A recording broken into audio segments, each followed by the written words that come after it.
Pešti. Výtržnostmi vyvrcholily demonstrace proti levicové vládě premiéra Ďurčáně. Já ještě dodám počty zraněných, celkem 8, z toho 7 policistů. Další podrobnosti už řekne Aneta Petrovičová.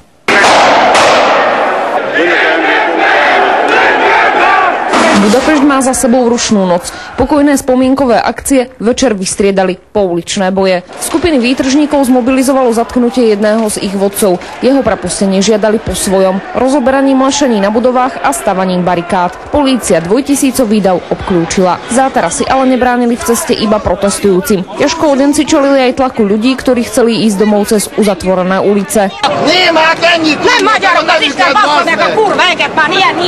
Protestujúci si zopakovali scenár z októbrových nocí, provokovali políciu a pripravovali sa na zásah. Ten prišiel o 8 večer. Vodné delá plnili hneď dve hlavné úlohy. Vytláčali dav z ulic a modrou farbou značkovali výtržníkov. V vode odolných protestujúcich polícia zatláčala streľbou gumových projektilov a slzotvorným plynom. Odpoveď: vytrhnuté dlaždice, vyvrátené telefónne búdky, zapálené barikády. Záchranári ošetrili 8 zranených, škody hlásili obe strany. Stovky policajtov rozbíjali malé skupinky protestujúcich po celej Budapešti ešte dlhé hodiny. O 10. večer polícia dav rozdelila. Krátko po 11. bol už v Budapešti pokoj.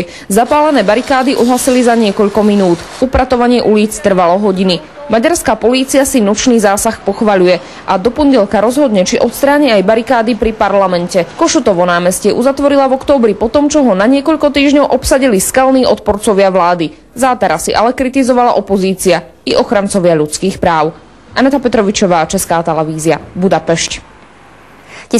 Policie totiž zatkla organizátora minulých protestů. Tentokrát ale výtržnosti demonstrantů zdaleka nedosáhly rozměru z loňského podzimu.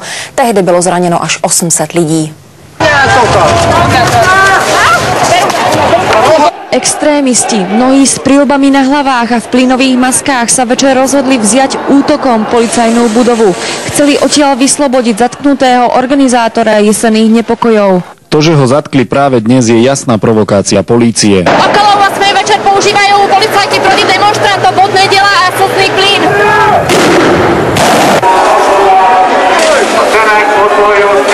Na stavbu barikád berú demonštranti všetko, čo sa dá rozobrať. To, čo horí, vrátane drevených lešení, napokon aj zapaľujú. Polícia horili smetné kola, alebo aj telefónne búdky. Polícia si musela zavolať na pomoc dokonca aj pluh a hasičské autá, až vďaka ním barikády prekonala. Z tohto auta vystreľovali policajti na demonštrantov náboje so slzným plynom. Zranených bolo niekoľko ľudí, vrátane 4 policajtov. Asi 50 extrémistov skončilo vo väzení.